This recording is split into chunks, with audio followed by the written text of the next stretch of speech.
నందమూరి మోక్షజ్ఞ నిశ్చితార్థంలో సందడి చేశారట మంత్రి రోజా. మంత్రి రోజా మోక్షజ్ఞ ఎంగేజ్మెంట్‌కి గెస్ట్‌గా వచ్చినట్టుగా తెలుస్తోంది.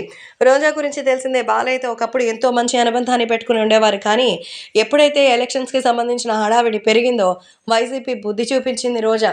బాలకృష్ణ ఏకంగా సైకో అని, పిచ్చోడని రకరకాల వ్యాఖ్యలు చేసింది. కానీ అవంతా రాజకీయం వరకే. మిగతా పక్కనకొస్తే మేమంతా ఒకటే అన్నట్టుగా బిహేవ్ చేస్తోంది రోజా. కానీ ఆమె అన్న మాటలు ఎంత స్ట్రాంగ్‌గా ఉంటాయంటే నెక్స్ట్ జన్మెత్తినా సరే రోజా మీద ఉన్నటువంటి కోపం అయితే పోదు. కానీ ఇప్పుడు నందమూరి బాలకృష్ణ మాత్రం తన కొడుకు యొక్క నిశ్చితార్థ వేడుకకి రోజాకి ఆహ్వానం పంపించినట్టుగా తెలుస్తోంది. నందమూరి మోక్ష నిశ్చితార్థంలో మంత్రి రోజా రావడంతో ఆమెను రిసీవ్ చేసుకొని ఎంతగానో సరదాగా మాట్లాడారు నందమూరి బాలకృష్ణ. అంతేకాకుండా మోక్షజ్ఞ, అలాగే తనకు కాబోయేటువంటి కోడలు, వీళ్ళందరికీ సంబంధించిన విషయాలని స్వయంగా పరిచయం చేస్తూ బాలకృష్ణ ఎంతగానో సందడి చేశారట.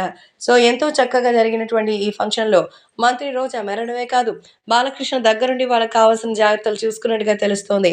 మొత్తానికి మోక్షజ్ఞ ఎంగేజ్‌మెంట్ అయితే ఎంతో గ్రాండ్‌గా జరగగా టాలీవుడ్, బాలీవుడ్‌కి సంబంధించినటువంటి చాలా మంది ప్రముఖులు, రాజకీయ నాయకులతో ఎంతో గ్రాండ్‌గా జరిగింది. త్వరలోనే పెళ్లి ముహూర్తం కూడా ఉందని, పెళ్లితో మరి నందమూరి మోక్షజ్ఞ ఒక ఫ్యామిలీ లైఫ్‌ని స్టార్ట్ చేశాక సినిమా హీరోగా ఎంట్రీ ఇప్పించాలని నందమూరి బాలకృష్ణ ఈ పెళ్లిని ఎంత ఫాస్ట్‌గా చేస్తున్నట్టుగా అయితే సమాచారం అందుతోంది.